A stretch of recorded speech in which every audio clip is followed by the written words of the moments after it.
बिस्मिल्लाहिर्रहमानिर्रहीम। जवाब दो के साथ मैं हूं फ़ारूक वड़ाइच। आज बड़ी ही अहम स्टेटमेंट आई है। राना सनाउल्लाह साहब ने कहा है कि आगे बढ़ना चाहिए, और एक बात जो बहुत से तबसरे हो रहे थे कि जी कुछ अदालती फ़ैसले ऐसे आए हैं, शायद हालात बदल रहे हैं, तो उन्होंने इसको बड़ी क्लैरिटी से इस पे बात की है कि जी जो मुज़ाकरात हैं और अदालती फ़ैसले हैं, इनका आपस में कोई ताल्लुक़ नहीं। इसमें एक बात मज़ीद अहम है कि मुल्क में इस्तेहकाम के लिए बात होनी चाहिए, आगे बढ़ना चाहिए। इस पे आज हम जवाब दो में बात करेंगे, और इसके साथ साथ जो सैलाबी सूरत हाल है उसकी क्या अपडेट्स हैं। ये एक जो हफ़्ता है 23 अगस्त से 30 अगस्त, ये कितना अहम है इस हवाले से। बारिशें, अलर्ट, ये आप सबको अलर्ट रहना होगा। NDMA ने भी अलर्ट जारी की है। पाकिस्तान के अंदर आपको पता कराची और KP में ख़ास तौर पे, फिर गिलगित बल्तिस्तान, यहाँ पर जो बारिशें, क्लाउड ब्रस्ट और सैलाबी सूरत हाल है उससे बहुत ज़्यादा नुकसान पहुँचा है। तो इस हवाले से भी हम बात करेंगे कि इस्लामाबाद जो है क्या ख़तरात के जो बादल हैं वहाँ भी मंडला रहे हैं, नहीं मंडला रहे, इस पे भी हम ज़रूर बात करेंगे। ये प्रोग्राम शुरू करने से पहले, अपने मेहमानों का तारुफ़ करवाने से पहले, मैं ज़हूर रहमान का तारुफ़ आपके सामने रखना चाहता हूं, जो पाकिस्तान का एक हीरो है। और वो इस वक्त हमारे दरमियान में नहीं रहे, लेकिन जब KP में ये सैलाबी सूरत हाल होती है तो ये वो हीरो है पाकिस्तान का जो पेशे के लिहाज से उस्ताद है, अल-खिदमत फाउंडेशन का एहलकार भी है, रज़ाकार भी है, लेकिन ये वो आदमी है जो अपनी जान की परवाह किए बगैर दर्जनों जानें बचाने वाला ये हीरो ज़हूर रहमान, जिसके बारे में सिर्फ मैं नहीं बात कर रहा, पूरे पाकिस्तान बात कर रहा है। आर्टिकल लिखे गए हैं, ख्वाजा साद रफ़ीक साहब ने बात की, और फिर ये भी बात कही कि इस तरह के लोगों को अगर इस मुल्क में इजाज़त मिलने चाहिए तो वो इस तरह के हीरोज़ को मिलने चाहिए। चाहे वो वापस तो नहीं आ सकते, लेकिन ज़हूर रहमान जो हैं वो आज भी इस सोच के साथ हमें भी एक नई सोच दिखा रहे हैं कि अपने से ज़्यादा लोगों की परवाह करना। और उन्होंने, उनके जो अल्फाज थे वो बड़े दिलचस्प थे, मैं चाहूँगा वो आपके सामने रखूँ। मैं जा रहा हूँ, तुम लोग पानी में नहीं आना। उन्होंने देखा कि ख़तरा है, पानी जब आ रहा है उस रेले में मलबा भी है। उन्होंने अपने आसपास के जितने घर थे वहाँ से ख़वातीन, बच्चे, फैमिलीज़, उनको अच्छी जगह पे, ऊंची जगह पे मुंतकिल किया, और बहुत से लोगों की जानें बचाईं बाकायदा। यानी एक साहब ने तो कहा कि जब वो अपने बेटों को बचाते बचाते बेबस हो चुके थे उस वक्त, और उनकी जो ताकत है वो जवाब दे चुकी थी, उस वक्त ज़हूर आया और ऐसे लगा जैसे कोई गैबी मदद आई हो। तो ये ज़हूर रहमान को एक न्यूज़ की जानिब से भी सैल्यूट, और पूरे पाकिस्तान की जानिब से भी सैल्यूट। इनकी जो फैमिली है और उनके लिए भी मैं दुआ गो हूँ। ऐसे हीरोज़ ही हैं जिनकी वजह से पाकिस्तान आगे बढ़ रहा है। आज हम अपने प्रोग्राम का आगाज़ करते हैं, बात करते हैं कि पाकिस्तान के अंदर तहरीक इंसाफ के लिए मफाहमत या मज़ामत अब क्या होगा। हमारे साथ मौजूद हैं अमजद अली ख़ान साहब, आप रहनुमा हैं पाकिस्तान तहरीक इंसाफ के, और हमारे साथ कादर मंदोखेल साहब मौजूद हैं, आप मेंबर कौमी असम्बली हैं, पाकिस्तान पीपल्स पार्टी के रहनुमा हैं। बात का आगाज़ यहाँ से करेंगे कि अब तो राना सनाउल्लाह साहब ने भी कहा कि भाई मुज़ाकरात और अदालती फ़ैसलों का आपस में कोई ताल्लुक़ नहीं, और मुल्क में इस्तेहकाम के लिए बात होनी चाहिए, आगे बढ़ना चाहिए। तो अमजद साहब, मैं आपसे स्टार्ट लूँगा। ये हुकूमत की तरफ से आपको आ गया है कि भाई आगे बढ़ें, बात करें, और दूसरा ये कि 2 दिन से एक फ़िज़ा थी कि भाई अदालती फ़ैसले आए हैं खान साहब के हवाले से, तो आप किस तरह से सारे मामलात को देख रहे हैं। इसमें एक डेवलपमेंट ये भी ऐड कर लीजिए कि अलीमा साहिबा के दोनों बेटों को भी गिरफ़्तार किया गया। बिस्मिल्लाहिर्रहमानिर्रहीम। आगे बढ़ने का मतलब है जेलों में डालो, आगे बढ़ने का मतलब है लोगों को सजाएं दो। और आपने खुद कहा कि हमारी बहन जो है उनके बेटों को जो है वो 2 साल के बाद उठा के थानों में फेंक दिया गया है। और जब हमारा एक छोटा भाई जो था वो चित्राल में बैठा था और माशाल्लाह वो साइकिलिस्ट था, तो आप देखें टैलेंट के साथ आप क्या कर रहे हैं, नौजवानों के साथ क्या कर रहे हैं।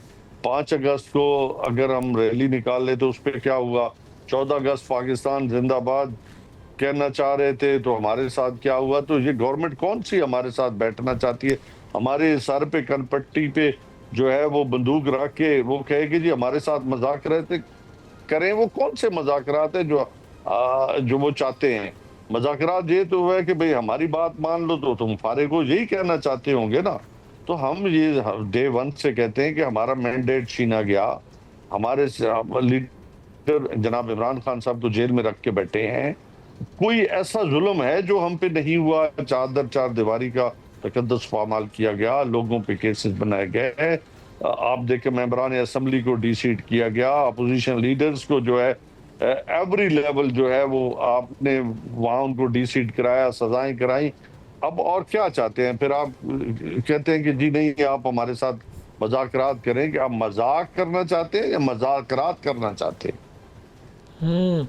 कादर मंदोखेल साहब, इसका जवाब ये बड़ा संजीदा सवाल है कि आप मुज़ाकरात करना चाहते हैं या मजाक। उन्होंने काफ मजाक वाला वो डाल दिया है।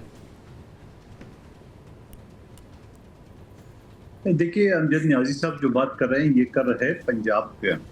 खैबर पख्तूनख्वा में तो उनकी अपनी हुकूमत है, बलूचिस्तान में हमारी मखलूत है, सिंध में हमारी हुकूमत है। तो पंजाब की हुकूमत जो ये पकड़ दकड़ कर रही है, तो ये उन्हीं के नुमाइंदे से आप जवाब ले लें तो ज़्यादा मुनासिब होगा। और बाकी रह गई ये बात, तो मैंने भी मीडिया में देखा है कि 2 साल बाद गिरफ्तार होते हैं हलीमा बीबी के बच्चे जो है ना। समझ में तो हमारी नहीं आ रही कि ये 2 साल के बाद कहाँ से देखा। लेकिन उसमें एक चीज़ और मैं कानूनी बता दूं इस केस से हट के, कि जो कोई फुटेज वगैरह या कोई और उनकी चीज़ होती है, क्योंकि अभी इमरान खान साहब की जो बेल हो रही थी सुप्रीम कोर्ट से, तो वहाँ पता चला रूट के सरकारी वकला ने कहा कि अभी तक, या इनके वकला ने कहा कि अभी तक चालान जमा नहीं हुए हैं। चालान का मतलब ये होता है कि अतमी है। चालान भी 2 टाइप के होता है, एक इंटीरियम चालान होता है, एक फाइनल होता है। तो जो फाइनल चालान होता है तो फिर वो अतमी मुलजिमान होते हैं, और उससे पहले कोई भी मुलजिम हट सकता है, कोई मुलजिम उसमें ऐड हो सकता है, वो एक अलग चीज़ है। तो मुझे नहीं पता कि इन्हें 2 साल के बाद कौन सी उनके पास शवाहिद आ गए, फोटो आ गए, वीडियो आ गए, या क्या आ गए, या शेर अफजल मरवत साहब की निशानदेही पे गिरफ्तार हुआ है। क्यों है? क्योंकि वो तो मुतालबा करते थे बार बार कि अलीमा बीबी के बेटे जो है ना क्यों आज़ाद घूम रहे हैं, ये तो मुलवस थे, ये तो मौजूद थे। तो अमजद न्याजी साहब की अपनी पार्टी के लोग इसकी गवाही दे रहे हैं कि वो मौजूद थे। और तो शायद यही वजह हो कि ऐसे कोई फुटेज, ऐसे कोई वीडियो उनके हाथ लगी हो जो उसको इनको। तो आप कह रहे हैं शेर अफजल मरवत की निशानदही पे ये गिरफ्तारी अमल में लाई गई है, क्योंकि वो बारहा मुख्तलिफ टीवी शोज़ में कह रहे थे कि वो भी तो वहाँ मौजूद था, वो क्यों गिरफ्तार नहीं होता? जी देखो, ये तो मैंने भी सुना, कई मरतबा उन्होंने जिक्र किया है कि अलीमा बीवी का बेटा क्यों आज़ाद घूम रहा है, वो तो मौजूद था। और वो जो क्या नाम था इमरान खान साहब का जो भांजा था जो गिरफ्तार हुआ है, हसन न्याजी, जो वकील था अहसान न्याजी, तो कह रहे अहसान न्याजी के साथ था और उनके साथ वो खड़ा था उस वक्त। तो ये तो यहाँ तक निशानदेही कर रहे हैं। अब अगर यहाँ तक निशानदेही कर रहे हैं तो फिर मैं नहीं समझता हूँ कि उनको गलत गिरफ्तार किया है। हाँ, उसको रिलीफ अगर दिए है तो वो गलत हुआ है। 2 साल तक रिलीफ नहीं देना चाहिए। जो शेर अफजल मरवत साहब बता रहे कि अहसान न्याजी के साथ वो खड़ा था और उनको वो वीडियो बना रहा था या जो भी चीज़ बता रहा था उसमें, तो ये जो 2 साल का रिलीफ हुआ है तो फिर रिलीफ नहीं देना चाहिए कानून को या पंजाब की हुकूमत को, क्योंकि शेर अफजल मरवत तो खुद उसको तस्दीक कर रहे हैं कि वो मौजूद था उसमें। तो उसके बाद तो गिला बनता नहीं है ना। मंदोखेल साहब, मैं साथ ही अमजद साहब से जवाब ले लूँ इसके ऊपर, क्योंकि ये अब 2-3 मरतबा बात हो गई है। अमजद साहब ये ज़रा ये नुक्ता क्लियर कर दें ताकि हम आगे बढ़ें। आपके पार्टी के MNA हैं, उन्होंने दर्जनों बार टीवी पे कहा है कि भाई ये अहसान न्याजी के साथ मौजूद थे, ये क्यों नहीं पकड़े जा रहे, ये वो। और साथ में मंदोखेल साहब का सवाल ये भी है कि अगर रिलीफ दिया गया था तो वो भी गलत था, अगर 2 साल रिलीफ दिया गया था।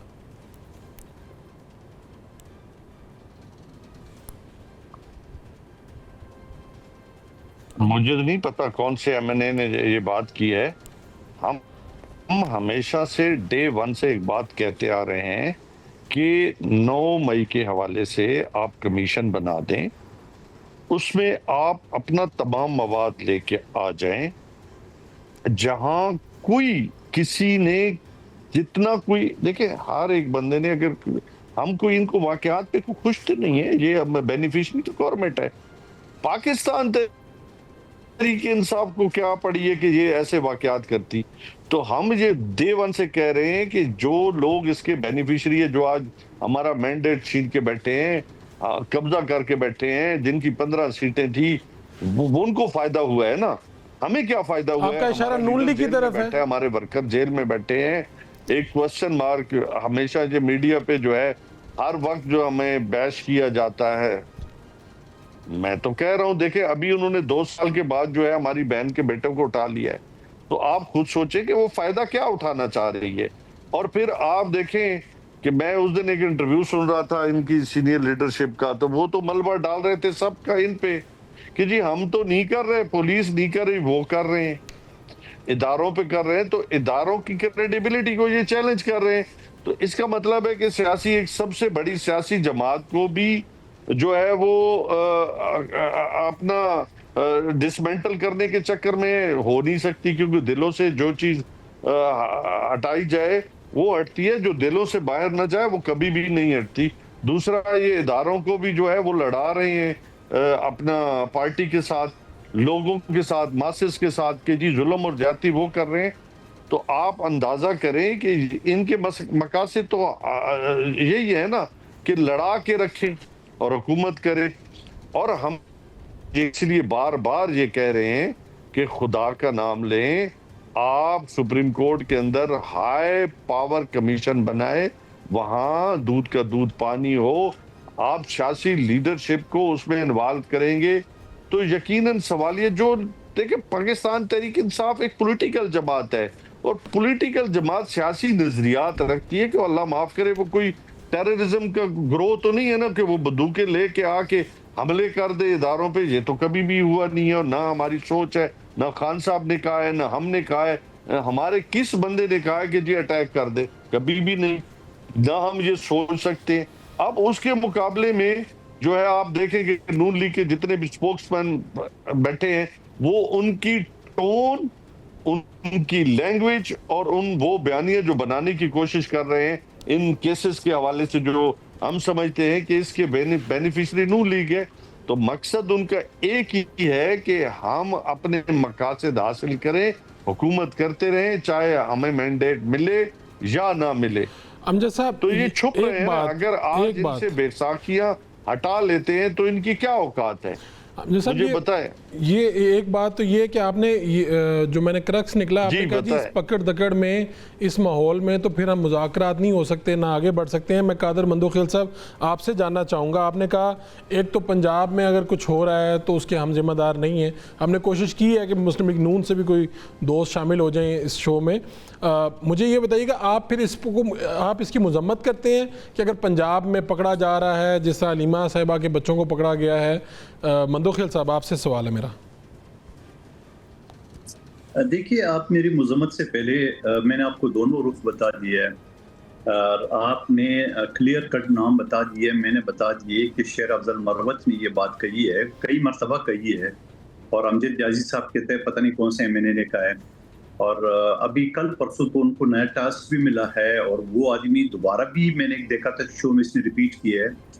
तो मैं ये समझ रहा हूँ कि अगर शेर अफजल मरवत खुद तस्दीक कर रहा है कि ये वाकया हुआ और एहसान न्याजी के साथ ये बंदा खड़ा था, तो जुर्म तो साबित हुए। तो मैं ये कहूँगा, मैंने दोबारा रिपीट करता हूँ कि मैं ये कहूँगा कि फिर ये 2 साल तक पंजाब पुलिस उनको क्यों गिरफ्तार नहीं करी थी? आया वो जो शेर अफजल मरवत खदशात जाहिर कर रहे थे कि अलीमा बीबी जो है ना वो लफ्ज़ इस्तेमाल करता है, मैं वो नहीं करूँगा उनके बारे में कि वो एजेंसियों से मिली हुई है वगैरह वगैरह, जो भी बात जी वो कह रहे थे डील हुई है, डील का तासुर दे रहे थे शेर अफजल मरवत साहब, मैं कह देता हूँ ठीक है, कोर्ट लफ्ज़ भी इस्तेमाल किया। अच्छा, दूसरी बात ये कि न्याजी साहब वो बता रहे कि हाई कमीशन के जो ना हाई सुप्रीम कोर्ट का वो बना दे। पहले तो आप ये बताओ कि आपको एतबार होगा अगर वो हाई कमीशन बनाया जाए? नंबर एक बात।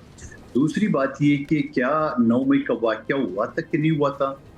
क्या 9 मई के वाकये से पहले इमरान खान साहब ने अपना, आपके तमाम लीडरशिप ने मुराद सईद समेत तो मैसेजेस, वॉइस मैसेजेस नहीं किए कि सब लोग फलां जगह पहुंच जाए? और 9 मई के सानिये के बाद क्या इमरान खान साहब ने दोबारा मीडिया पे नहीं कहा कि अगर हमारे साथ सलूक सही नहीं करोगे तो ये बार बार होगा? ये नहीं कहा, तो ये भी बता दे। और फिर उसके बाद क्या 9 मई के ऊपर कोई 8 या 9 GIT बनी थी, और उस GIT की रिपोर्ट के बाद ये सारी GIT का मतलब होते हैं उसमें तमाम अदारे होते हैं। आपने न GIT को चैलेंज किया है, ना आपने कमीशन के लिए कोई दरख्वास्त की है, ना आपने तफ्तीश में कोई वो किया है। क्योंकि मुझे याद है फैसल चौधरी साहब कई मतलब शो में ये कह चुके हैं कि जो सजाओं के बाद इन लोगों ने बड़ा इजी लिया है। जी, हमारे शो में भी कहा है, फैसल चौधरी साहब ने हमारे शो में भी कहा है।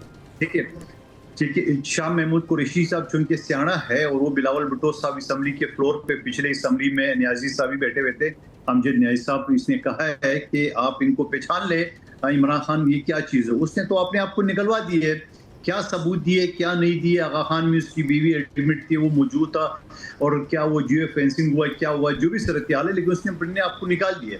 मगर बकौल फैसल चौधरी साहब के इन लोगों ने हल्का लिया, क्योंकि वो ये कहते हैं कि हर जुर्म से हम बालातर हैं, क्योंकि हमें आवाम ने वोट दिए। आवाम का वोट का मकसद ये नहीं है कि आप जो मर्जी कर ले, वो तो कानून इजाजत नहीं देगी। लेकिन मैं फिर ये कहूंगा कि कानून बड़ा वाज़ेह है। आज 2 साल जो मुकदमात के लगे या इमरान खान साहब की जेल में गए, इस कानून में 1997 का एंटी टेररिज्म एक्ट में ये लिखा हुआ है कि 1 हफ्ते के अंदर फैसला हो। क्या आपकी उकला ने कुछ चैलेंज किए हफ्ते का? ये भी नहीं है कि कानून नहीं पता, कानून भी पता है। इद्दत वाली केस में जब अदालत ने मुकदमा डिले किया तो उन्होंने बाकायदा हाई कोर्ट से डायरेक्शन लेके दिया कि 15 दिन के अंदर फैसला करो। फिर उसके बाद उन्होंने सुप्रीम कोर्ट में पिटीशन दाखिल की है, फिर सुप्रीम दिए कि ये सारे मुकदमा अब 4 महीने के अंदर फाइनल कर दो। और अभी इमरान खान साहब के केस में कुछ दिन पहले जो फैसला हुआ, जो जमानत, उसमें भी ये डायरेक्शन है सुप्रीम कोर्ट की चीफ जस्टिस की केस में, जमानत वाले केस में, कि 4 महीने के अंदर इसको फैसला कर दे। तो सवाल मेरा ये है कि आपने किसी स्टेज पे किसी चीज को डिनाई नहीं किया। क्या वो जो वीडियो आपके कारकुनों ने बनाए थे और खुद अपने पेज पे अपलोड किए है, तो क्या उसको कोई चैलेंज किया आपने कि नहीं जी ये जाली है, ये हुकूमत ने जाली बनाया, इसकी फॉरेंसिक कराओ? आपने कोई वीडियो चैलेंज नहीं चले किया। मंदोखेल साहब, आपका पॉइंट आ गया, आपका पॉइंट बड़ा दिलचस्प है। गुफ्तगू जारी है जी, एक ब्रेक लेंगे, ब्रेक से वापस आएंगे तो हमें वज़ीर मुमलिकत ज़फ़र रहमान भी ज्वाइन करेंगे, क्योंकि यहाँ पर बात की जा रही थी कि हुकूमत से पूछें, हुकूमती नुमाइंदा बताए, तो उनको हमने ज़हमत दी है। एक short commercial break. Welcome back. मैं चूँकि अब हुकूमत से भी आ गए, वज़ीर मुमलिकत जनाब ज़फ़र रहमान साहब भी गुफ्तगू में शामिल हो गए हैं, तो मैं ज़फ़र साहब आपके सामने सवाल रख देता हूँ। अमजद न्याजी साहब, हमने बात की कि भाई अलीमा साहिबा के 2 बच्चे गिरफ़्तार हुए और फिर एक बेटे की बात हो रही है कि जिनको काफ़ी 2 साल बाद पकड़ा गया ना, तो अब आप भी बता दें। और फिर राना सनाउल्लाह साहब का ये बयान भी आया कि आगे बढ़ना है, इस्तेकाम अगर पाकिस्तान का आया तो फिर मिल के बात करनी चाहिए। न्याजी साहब कह रहे हैं, अमजद न्याजी साहब के पकड़ दकड़ के वक्त हमें पकड़ी जाओगे, जेलों में डाली जाओगे, हमें आप स्नब करते जाएंगे, तो फिर आगे कैसे बढ़ेंगे, मुज़ाकरात कैसे होंगे? तो आपका पॉइंट ऑफ व्यू बहुत ज़रूरी था, हुकूमत का बंदा हमें चाहिए था। मंदोखेल साहब ने पहले कहा हम नहीं हुकूमत के जवाब दे, पंजाब में जो हो रहा है उसके जवाब दे हम नहीं हैं। आप ज़रा कुछ बता दें। शुक्रिया फ़ारूक बड़ाई साहब, आपने मुझे मौका दिया कि मैं हुकूमत की पॉलिसी और हुकूमत का मौक़िफ़ इस हसास मामले पर दे सकूं। देखिए, पहली बात तो ये है कि ये कभी नहीं हो सकता कि एक बंदा जो है वो कत्ल करके आज़ाद फिर रहा हो तो दूसरा बंदा कत्ल करने के बाद गिरफ़्तार हो तो वो कहे कि जी चूँकि वो आज़ाद फिर रहा है तो मुझे भी आज़ाद छोड़ दें।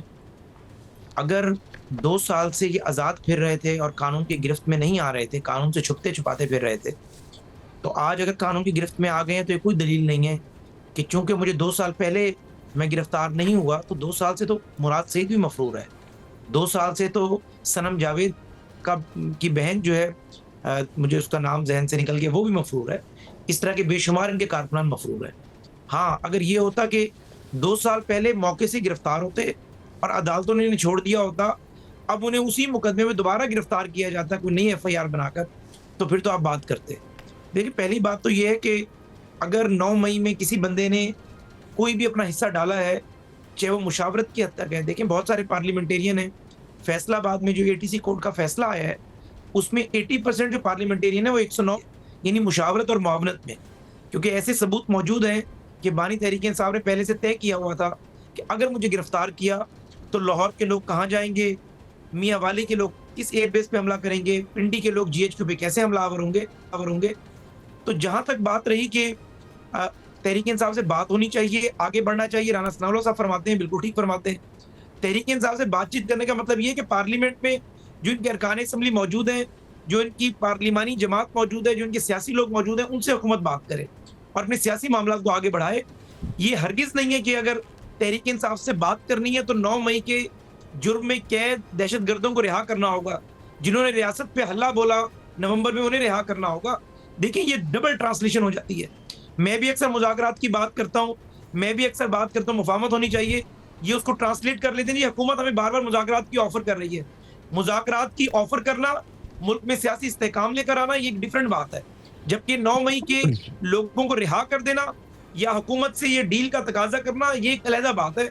हुकूमत का भी, एस्टेब्लिशमेंट का भी वाज़ेह मौक़िफ़ है कि 9 मई पे कोई कंप्रोमाइज़ नहीं है। हमने उसके ऊपर प्रॉपर प्रोसिक्यूशन की है, मुकदमात दर्ज किए हैं। अगर इन्हें अदालतों से रिलीफ मिल सकते तो लें अदालतों से रिलीफ, और अगर अदालतें रिहा कर देंगी तो ज़ाहिर है वो फैसला हमारे लिए भी मुकद्दम होगा, इनके लिए भी मुकद्दम होगा।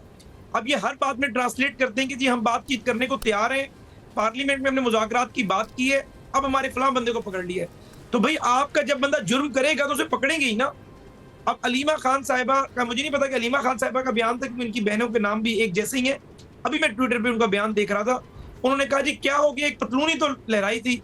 यानी उन्हें इस बात का एहसास ही नहीं है कि एक फौज का सरबराह है, यानी कोर कमांडर अपनी कोर का सरबराह है, उसकी पतलून लहराने से आप एक इदारे को इस तरीके से ह्यूमिलेट करते हैं। लाखों सिपाही हैं, लाखों फौजी हैं, वो उनके लिए एक रोल मॉडल है। उनके आप सीने पे जो निश्तर बरसाते हैं इस तरह के इकदाम कर कर, उनके जख्मों के ऊपर आप नमक छिड़कते हैं, उसके बाद अपनी गलती को तस्लीम करने के बजाय कहते हैं जी हमने अगर ये कर लिया तो कौन सी क़यामत आ गई। यानी इस बात में बड़ी बात ही नहीं समझते कि आपके हमसाया मुल्क भारत में आपके इर्द गिर्द बाकी जो लोग आपके मुल्क और आपकी अफवाज की शिकस्त का ख्वाब देखते रहे, अल्लाह ताला ने कभी उनका वो ख्वाब, उनकी ख्वाहिश पूरी नहीं होने दी।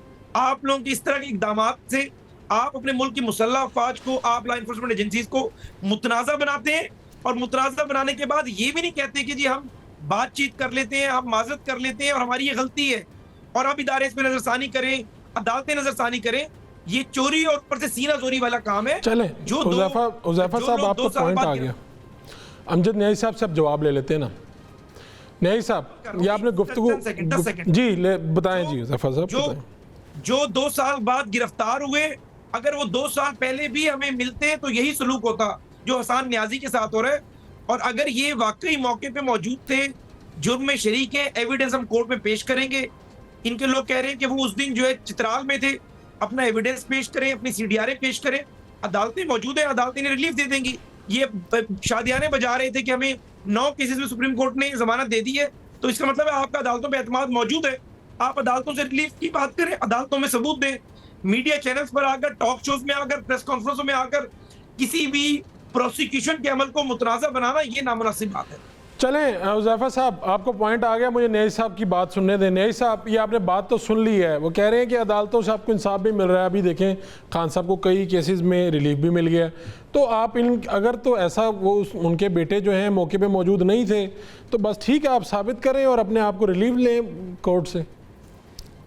2 साल के बाद जमानतें दी गई हैं, हालांकि ये जमानतें पहले 3 महीने में होनी चाहिए थी और लोअर कोर्ट्स में होनी चाहिए थे। अब लाहौर हाई कोर्ट ने जो अपनी जमानतों के ऊपर अपना फैसला दिया, उसमें जजमेंट लिख दी है। तो हम तो कह रहे हैं कि ये तो सीक्वेंस के साथ, चूंकि इससे पहले कुछ लोगों की जमानतें हो गई थी, और ये कानून मौजूद है कि जब किसी की जमानत हो जाती है तो उसके बाद जो है जमानत देना जो लोअर कोर्ट्स की जिम्मेदारी है। आज हमें सुप्रीम कोर्ट तक जाना पड़ा, ये तो हमारा राइट था। मैंने पहले कहा कि हमको टेररिस्ट जो है ग्रुप नहीं है, हम इदारों पे पास जा रहे हैं, बावजूद हमारे साथ इलेक्शन कमीशन में क्या हो रहा है, बावजूद हमें इंसाफ बहुत सारी जगहों से नहीं मिल रहा। आप सुप्रीम कोर्ट के अंदर देखें, लाहौर इस्लामाबाद हाई कोर्ट को देखें, हमारे खान साहब के केसेस पेंडिंग पड़े हैं। हम जब से 26वीं तरमीम आई है, उसके बाद जो झंडा लहरा दिया गया है, वहां तो अब क्या है, आपके फैसले कहाँ चले गए। हमारी स्पेशल सीट्स को देख लें, सीट्स हमारी, मैंडेट हमारा दे किसी ऐसे लोगों को दे दिया गया जो रेवड़ियों की तरह बांट दी गई। ये आपका इंसाफ है? वाह, क्या बात करते हैं। चूंकि गवर्नमेंट जो है उनका एक है जो सबसे बड़ा उनका, मैं आज कहना चाहूंगा कि वो 9 मई के पीछे पिछले 2 साल से छुपी हुई है। खुदा के लिए ना आपकी कारकर्दगी है, बेरोजगारी का लेवल देख लें, किसानों के साथ आज जो कुछ हुआ, मजदूर के साथ जो कुछ हुआ, आपके 2.5 करोड़ लोग, वर्ल्ड बैंक कह रहा है 2.5 करोड़ लोग आपके बेरोजगार हो गए, 12.5 करोड़ लोग जो है वो खतरे गुर्बत से नीचे चले गए। अच्छा, आपने पाकिस्तान में सिर्फ और सिर्फ आपकी कारकर्दगी किस पे चल रही है जी? आपके रेमिटेंसेस आ रहे हैं जी, ओवरसीज पाकिस्तानी एक्सपोर्ट आपकी चली गई है नीचे। इम्पोर्टर्स आपकी बढ़ रही है, डेली बेसिस पे आप जो है वो एलसीज को जो है मैनेज करते हैं कि फलां की एलसी आगे की जाए, फलां की बेहतर की जाए। मतलब इसके ऊपर मुल्क चल रहा है। मुझे ये बता दें, सिवाय हाथ बांध के खड़े होने के इनकी क्या करके चलें, ठीक है, नहीं वो सर, मुझे जरा लेवल बता दें। मंदो खेल साहब, Thank you जी। आखिरी कमेंट आपका चाहिए। ये सारी सूरत हाल पे बात ज़रा से कंक्लूड कर दें। ये कह रहे हैं कि हुकूमत तो कहीं पे भी नहीं खड़ी हुई, हुकूमत का तो कोई हाल नहीं है जो ये बता रहे हैं।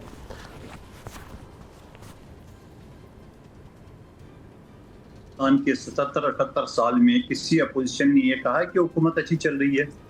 हर अपोजिशन कहते हैं हुकूमत खराब चल रही है, हुकूमत कहते हैं अपोजिशन जो है ना वो रखने डाल रही है, वो हमें काम नहीं करने दे रही। ये तो एक क्या कहते हैं, बयानी है, एक आम सा डायलॉग है जो हर दौर में आपको सुनने में आता है। लेकिन मैं फिर कहूँगा, न्याजी साहब की बातें माशाल्लाह ये बड़ा अच्छा स्पीकर थे हमारे, बड़ा अच्छा उसने रोल अदा किए। और असद कैसर साहब तो बड़ी ज्यादती करते थे, खास तौर पे हमारे साथ, और मुझे तो एक दिन के लिए सस्पेंड भी किया। मगर न्याजी साहब हमेशा मुझ समेत हर अपोजिशन के रुकन को वो टाइम देते थे, वक्त देते थे। लेकिन न्याजी साहब, मैं आपको एक चीज़ बताऊं, इन सारी चीज़ों से आप लोगों ने जितनी भी मीडिया पे वक्त ज़ाय की है, आपकी वकला को पार्टी हाईजैक करना पड़ा, क्योंकि आप जैसे सियासी कारकुन को पीछे करके वकला आगे बढ़ गए। और शाहिद खान साहब ने इसी वजह से वकला को आगे किए कि हमें ये दरिया पार कराएगा। और वकला ने क्या कर दी है कि उन्होंने अदालतों में केस लड़ने की बजाय उन्होंने टॉक शो पे ज्यादा जोर दे दिए। और आप कह रहे हैं ज्यादा टाइम इनको अदालतों में लगाना चाहिए था जितना इन्होंने टीवी पे लगा दिया। मंदोखेल साहब, आपका पॉइंट बिल्कुल आ गया, बहुत शुक्रिया। मेरे पास ना वक्त ख़त्म हो रहा है शो का, मुझे एक ब्रेक पे जाए। कादर मंदोखेल साहब आपका शुक्रिया, अमजद अली खान न्याजी साहब हमारे साथ मौजूद है, आपका शुक्रिया। ज़ाफ़र रहमान साहब वज़ीर मुमलिकत, उन्होंने अपने हुकूमत की जो मौक़िफ़ है वो सामने रखा है। ये सारी बातें तो होती रहेंगी। अब हम एक ब्रेक लेंगे, ब्रेक से वापस आएंगे तो अभी जो सैलाबी सूरत हाल है, मुमकिन सैलाबी सूरत हाल, इसके लिए क्या तैयारियां हैं। NDMA ने अलर्ट जारी किया है पाकिस्तान के अंदर। ये जो एक हफ़्ता आगे आ रहा है 23 से 30 अगस्त तक, ये बहुत अहम है। इसके लिए क्या क्या तैयारियां होनी चाहिए। हमारे साथ माहिर माहौलियात डॉक्टर ज़ैनब भी मौजूद होंगी अगले हिस्से में, और हमारे साथ KP के तर्जुमान फराज अहमद मुग़ल जो हैं वो भी शामिल होंगे। वो हमें बताएंगे कि वहाँ पर इस वक्त अमदादी सरगर्मियाँ कैसी चल रही हैं, क्या हालात हैं। एक short commercial break. Welcome back. 23 अगस्त से 30 अगस्त तक ये हफ़्ता बहुत अहम है, जब NDMA ने भी अलर्ट जारी किए हैं। बारिशें, सैलाबी सूरत हाल, और अभी जिस तरह से पाकिस्तान में कराची हो या KP के अजला हों, वहाँ पे ये जो सैलाबी सूरत हाल है और बारिशें, इनसे हम अभी निपट रहे हैं। और साथ में ये अलर्ट जारी हुई है, क्या हो सकता है। और इस्लामाबाद का जिक्र मैं करना नहीं भूलूँगा, पाकिस्तान का जो दारुल हुकूमत है इस्लामाबाद, उसके हवाले से भी वार्निंग्स दी जा रही हैं, क्या हो सकता है। डॉक्टर ज़ैनब नईम साहिबा हमारे साथ मौजूद है, माहिर माहौलियात हैं। डॉक्टर साहिबा, ये बताइएगा, ये इन वाक़यात का तसलसल तो हम देख रहे थे, अब ये इस्लामाबाद के हवाले से भी बात की जा रही है कि इस तरह का कोई नाखुशगवार वाक़या वहाँ पर भी पेश आ सकता है। जी देखिए, इस सैलाब से इस वक्त आपके मुल्क का कोई भी हिस्सा महफूज नहीं है। सारे मुल्क में, चाहे नॉर्थ की बात हो चाहे साउथ की बात हो, इस वक्त शदीद बारिशें, कहीं क्लाउड बर्स्ट, ये सब हो रहे हैं। तो ये क्लाइमेट चेंज है। तो क्लाइमेट चेंज की वजह से अर्बन फ्लडिंग का ट्रेंड जो है वो बढ़ गया। और हमने सबसे पहला जो स्पेल आया पोटोहार रीजन में और इस्लामाबाद में, हमने देखा कि बड़े बड़े पोस्ट सेक्टर्स, हाउसिंग सोसाइटीज, और इस्लामाबाद में सैदपुर विलेज में क्या तबाही हुई। तो बिल्कुल वहाँ भी मारगला की पहाड़ियां हैं और वहां से सैलाबी रेले नीचे आते हैं। लेकिन उससे ज्यादा इस्लामाबाद में जो दरिया है, जो नाले हैं, जैसे कुरंग है, समा है, ये जो पहाड़ों से आते हैं, इनके रास्ते तंग होने की वजह से खतरा अर्बन फ्लडिंग का है। तो बिल्कुल ये पूरे मुल्क का मसला है, और इस्लामाबाद भी मुल्क में ऑफ कोर्स अफेक्ट हो सकता है क्लाइमेट चेंज से। और अभी जिस तरह से ये मुमकिन सैलाबी सूरत हाल का अलर्ट जारी हुआ है, ख़ास तौर पे आपने जिस तरह से बताया कि पूरा पाकिस्तान ही इससे मुतासिर है, कोई हिस्सा रहा नहीं है। ये हफ़्ता कितना अहम है जो अलर्ट जारी किया गया है, क्या करना चाहिए। अब जब हम ये शो कर रहे हैं तो मैं चाहूँगा कि पब्लिक के लिए आपके क्या पैगाम होगा, आवाम को क्या इस सारी सूरत हाल में, जब ये एक हफ़्ता का अलर्ट जारी किया गया है तो क्या करना चाहिए। देखिए, सबसे पहली बात कि जब कोई अलर्ट जारी होता है ना, तो आपको अपने घरों में रहना चाहिए और नॉर्दर्न एरियाज में ट्रैवल करने से गुरेज करना चाहिए। दूसरी बात ये कि आपको अपने आसपास के लोगों को भी जो है वो मुतहरक करना चाहिए कि ये जो कूड़ा क्रिकेट है इसको दरियाओं में ना फेंकें, और दरियाओं की सफाई, नालों की सफाई कितनी जरूरी है। और दूसरी बात ये कि जब दरख्त लगाना बहुत जरूरी है और दरख्त को काटने से रोकना चाहिए। जो आम आवाम है उनको एहसास होना चाहिए कि पूरे मुल्क के लिए ये सानिया क्लाइमेट चेंज जो है, इसे फ्लडिंग के पूरे मुल्क का सानिया है। तो इसमें हमें गवर्नमेंट की तरफ से अलर्ट आता है उनको सीरियस लेना चाहिए और उससे हमें वार्निंग समझ के उस पर गवर्नमेंट को सपोर्ट करना चाहिए ताकि जानों का ज़िया कम से कम हो, इंफ्रास्ट्रक्चर का लॉस कम से कम हो। तो फिलहाल तो जब डिजास्टर सर पे है, एक स्पेल आ रहा है, तो उसके लिए यही हो सकता है। लेकिन हाँ, अगले साल बचने के लिए एक होलिस्टिक प्लानिंग जो है गवर्नमेंट लेवल से उसका शुरुआत होनी चाहिए ताकि अगले साल हम इस किस्म की तबाही से दो चार ना हो। ये वज़ीर-ए-आज़म शहबाज शरीफ साहब ने भी ये कहा कि जी काबीना इजलास में कहा कि कुदरती आफत के साथ इंसानी गफलत की कोई गुंजाइश बाकी नहीं है, और फिर साथ में ये भी कहा कि किसी सूरत गैर कानूनी तामीरात की इजाज़त नहीं होनी चाहिए। अब जो गलियात है मरी, वहाँ पे सूरत हाल तो ये है कि दरख्तों की कटाई हो रही है, प्लाजे बन रहे हैं। हमारे ख़ुद के ही जानने वाले रियल एस्टेट के कह रहे हैं कि जी आने वाले दिन, आने वाले महीने, आने वाले साल मरी के आसपास ये बड़ा अहम है रियल एस्टेट वालों के लिए। तो मैं चाहूँगा कि आपका इस पर भी कमेंट आए। यानी कहा तो है कि हमने इंसानी गफलत ना हो, गैर कानूनी तामीरात ना हो, लेकिन ये फिर सब कुछ हमारी आंखों के सामने हो तो रहा है।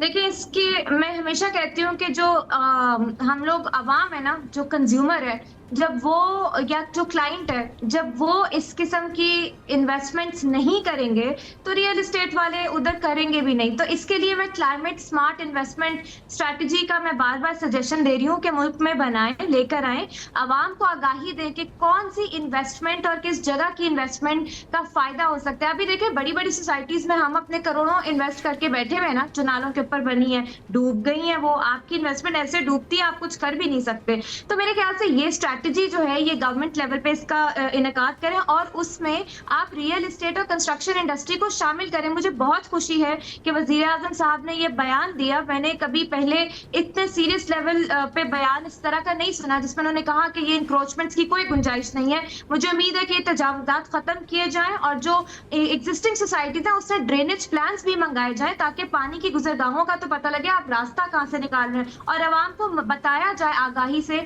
कि इन्वेस्टमेंट क्लाइमेट स्मार्ट कैसे होती है। तो जब तक वो चीज नहीं आएगी ना, ये आपका रियल एस्टेट सेक्टर भी इसको सीरियस नहीं लेगा। और हमें मरी और जंगलात, चाहे मरी है, चाहे कहूटा है, चाहे कोई ऐसी जगह, उसको हॉटस्पॉट जोन करार देना चाहिए और वहां से जंगलात की कटाई पे सख्त से सख्त सजा देनी चाहिए। अब नरमी की गुंजाइश नहीं होनी चाहिए। हम देख रहे हैं तबाही कैसे हो रही है। और इसके साथ साथ आपने कहा ना कि ठीक है कि आप जो कंज्यूमर है वो भी, उसके अंदर भी अवेयरनेस आ जाए, वो भी अपना स्टेप ले ले, वो भी चीज़ें कर ले।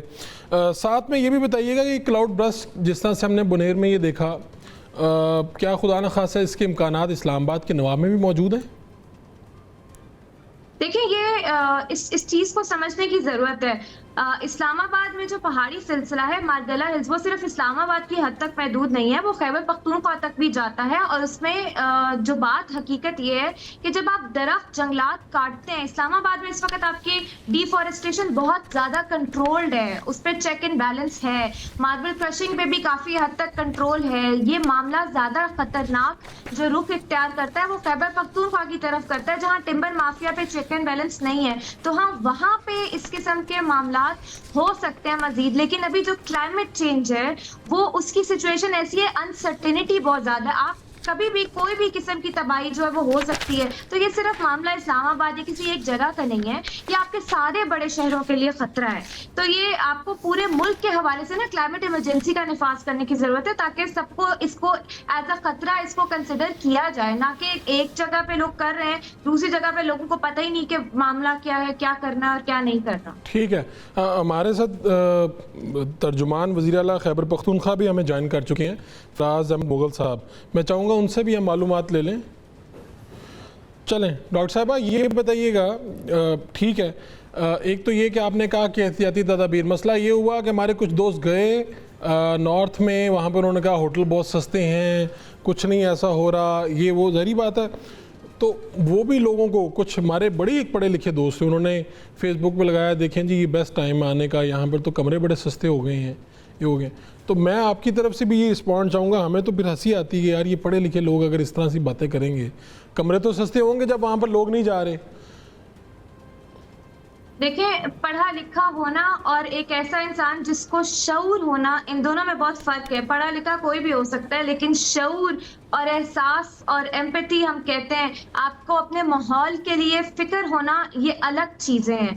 तो मसला ये है, हमारे मुल्क में पढ़े लिखे इतनी कमी नहीं जितना उन लोगों की कमी है जो इस चीज को शऊर नहीं रखते कि ये कितना बड़ा सान्या हमारे आने वाली नस्लों के लिए बन रहा है। होटल क्यों सस्ते हुए, आपको और मुझे पता है कि वहाँ सैलाब आ रहे हैं, तो जाहिर सी बात है एक इंडस्ट्री ने अट्रैक्ट करना है। लेकिन आप जब जाना बंद कर दोगे तो वो होटल वहां से खत्म होंगे और ऐसी जगह पे तामीर होंगे जहाँ पे डिजास्टर नहीं है। ये बहुत बड़ा पॉइंट आपने कहा। वैसे ये ज़बरदस्त पॉइंट आपका कि वो लोग जिन्होंने जैसे भी बना लिए, हुकूमत ने इजाज़त दी नहीं दी, जैसे भी बना लिए, जब ये लोगों की जानों से खेलने के मुतरादिफ है, जब आपने एक गलत इक़दाम किया और फिर आपने उसको सपोर्ट भी कर दिया ऐसे कि आप उधर गए, आपने जाके रहे।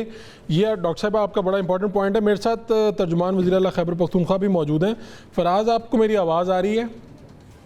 जी जी आ रही है। तो बताइएगा कि अब क्या सूरत हाल है इस वक्त, इतने दिन गुजर जाने के बाद सूरत हाल किस तरह की है, नुकसानात का क्या जो तखमीना लगा है वो क्या है, और अब इस वक्त क्या सूरत हाल है?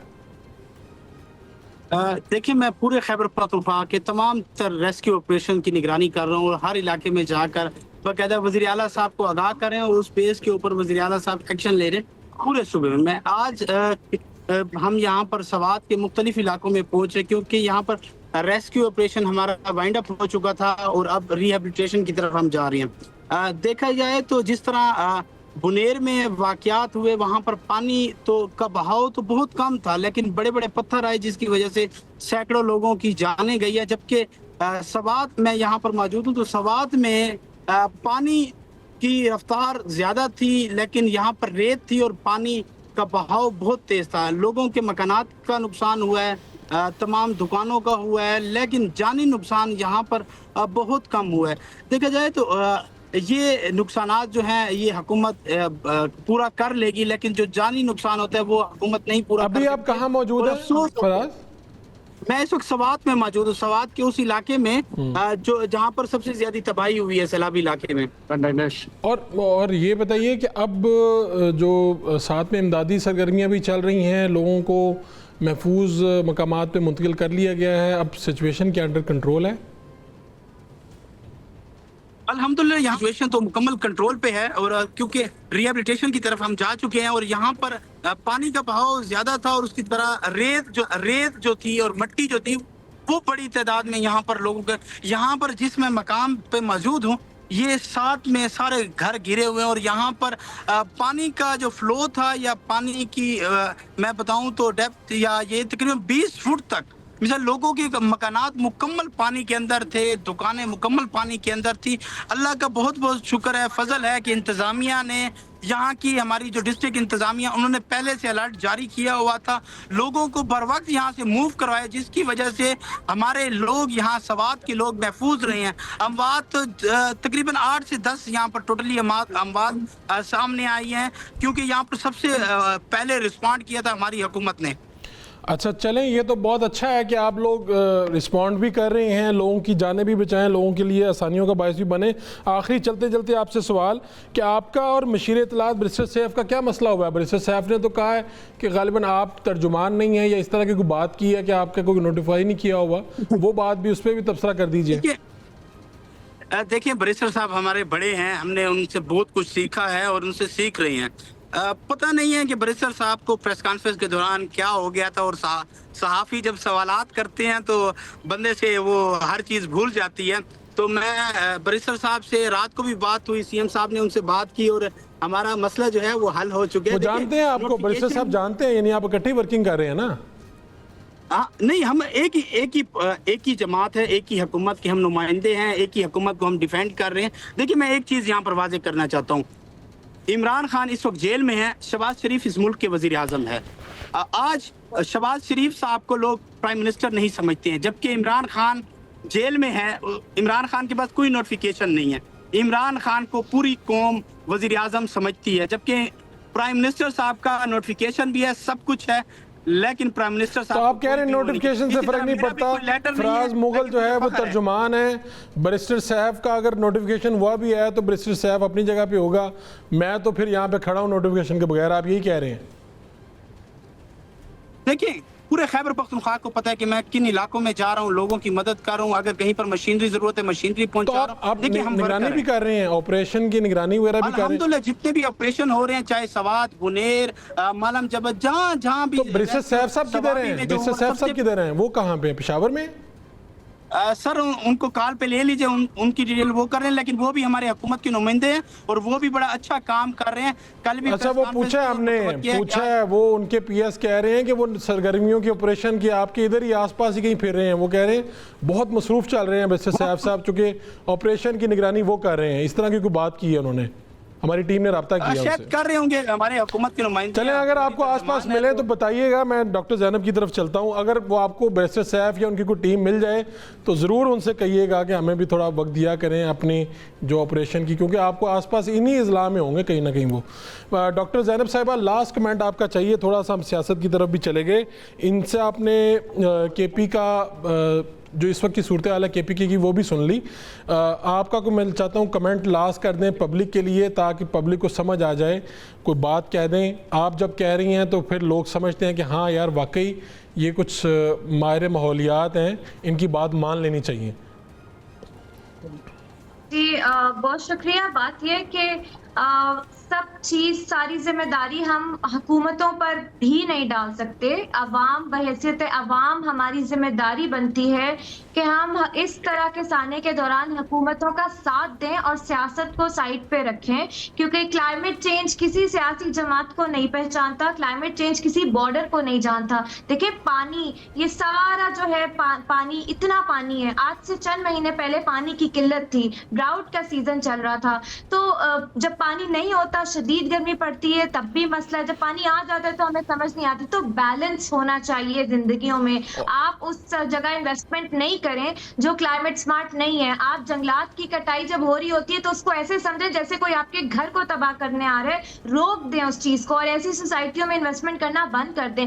कचरे को सॉर्ट करें, अलहदा करें और अपनी हुकूमतों को भी प्रेशर डालें कि हमें कचरा वेस्ट मैनेजमेंट चाहिए, हमारे दरियाओं में डंपिंग नहीं करें, और अपने बच्चों को आगाही दें कि माहौल को साफ रखना कितना जरूरी है, कितना अहम है ये चीज। Environment is it's all your life. बिल्कुल ठीक है डॉक्टर ज़ैनब साहिबा, ये बड़ी अहम बातें की हैं आपने।